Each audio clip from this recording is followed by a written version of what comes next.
Okay, so first question, what does it mean to you both to be chocolate? It's a big question for a first question. I feel very proud of Ashley. Yourself too, It's a team effort. I know, but had she not written well, these that we wouldn't be here. So I'm really proud. It's surreal. Rightfully shortlisted and nominated for kinds of brilliant awards.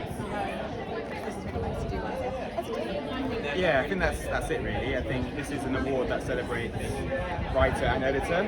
I think that's really important because you, as an outsider, you may forget how many individuals and bodies are involved in the publication of a book. I feel like Katie's put in as much work, maybe even more work than I did actually in many ways, because of the constant correspondence and communication with marketing, publicity, design, also making sure the book is the best book it could be. You know? So it's a team effort. And I've always said that from day one. It really is. And I think that about this book. I think that about any sort of writing you do. You can't do it in isolation. You can't do it. It's not a solitary thing. It's a team effort.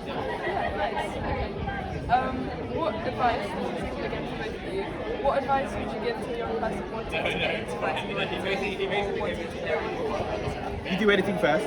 Okay. My advice would be to be a voracious reader, obviously, but also to get yourself into bookshops and talk to booksellers. They're like vitally important to the industry. There's lots of things that support young people that want to get into the industry nowadays, like the Society for Young Publishers, which is great.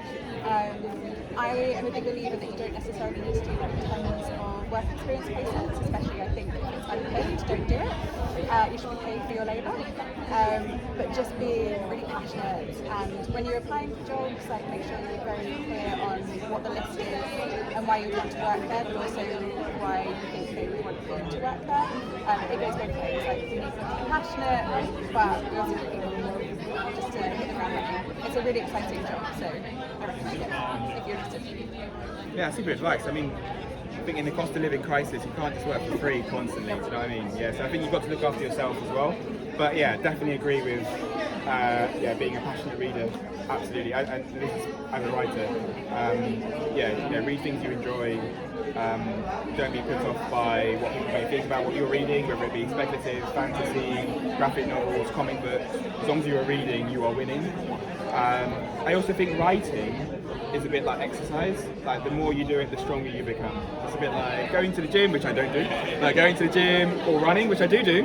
But the more you do it, the fitter and stronger you become. So just do a little bit as often as you can, whether it be every day, every 2 days, every 3 days. Try to keep up the momentum, and you will find a voice. You'll find your voice, which I think is the key to really authentic writing. Okay. How did you get into editing as a field, and separately, what was your inspiration for writing?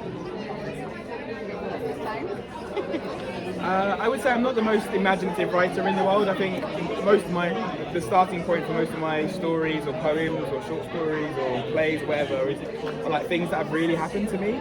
And then I change it. You know, I use creative license to like exaggerate or. Why would it? Exactly. Yeah. I mean, like you are the perfect tool to write a story. You know, our experiences, our anecdotes growing up, and then I use those and try to make it a really compelling story. So the beginning of Wild East is based on the story of me losing a friend when I was 16 years old, and I changed some of the details and I tweaked some of the aspects of what happened. But I wanted to keep the heart of the grief that I felt and how scared I felt as a teenager. When I lost my friend Naz, I was 16, it happened in London, I was scared. I was scared to leave my area.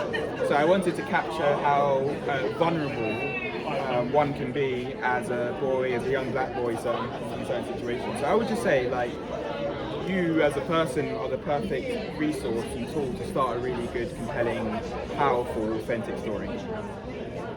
I would also say capture black boy joy, which is just as important. Absolutely. To really just create such a nuanced story. As for how you get into publishing, everybody's story is different. Mine's a bit of a wobbly path there, but essentially I did English at university, voracious reader, was a bookseller at one of the Invisible Stones back in the beginning, where I'm from. Did spend quite a bit of time not sure what I wanted to do and how to get there, but ultimately I think I'm just really, really passionate about telling stories, being sort of a medium through which stories can be told. It's something that I've always felt very passionately about. I wanted to be a journalist, but then I think I was maybe a bit too, I don't know, soft with journalism, so I felt like publishing might be a better fit. I actually didn't get into it until I was in my 30s, so if there's anybody out there who's not sure what they want to do or want to change career path, you absolutely can. I was working on a nuclear construction project before I got into publishing, so really if you bring that passion with you, then it will take you as far as you want to. And more personally, I was reading around the novel and everything, and I found that you listen to music while you write, and I was wondering, like, kind of what your top songs were when you wrote the book, and what impact you feel they had. It did. That's really funny because I do love listening to music. I can't, silence doesn't do it for me. I need music, or I need coffee shop ambience. I need something to write to. So in terms of music, so like if I'm not writing, I love every single genre of book. I love everything from drill to classical music to pop music to rock music. I love all sorts. But when it comes to writing, I have no lyrics. Yeah. It needs to be instrumental, otherwise I end up just regurgitating the words that I hear. Yeah, so I love writing to like classical music. I just find instrumentals, like UK hip hop instrumentals. That was big actually. So there's an artist that I really love called Frankie Stew and Harvey Gunn, and it's mentioned quite a lot in Wild East. And they have quite a few instrumental albums, and I just write to that really. Yeah, nothing with lyrics. Yeah, That puts me off. Too distracting. And I find myself singing along. Yeah, sing along, What am I reading? dancing along sometimes, honestly, dancing along, yeah.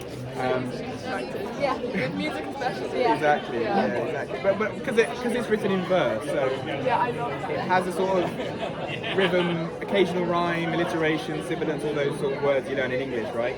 I wanted it to kind of sound like music. I wanted it to kind of sound like songs. So yeah, music was really important, really, really important. You know, I was actually also going to ask, just out of curiosity, because I absolutely love poetry. It's one of my favourite things ever. And so I was wondering, like, if there was any particular inspiration or reason why you wanted to write the novel in verse.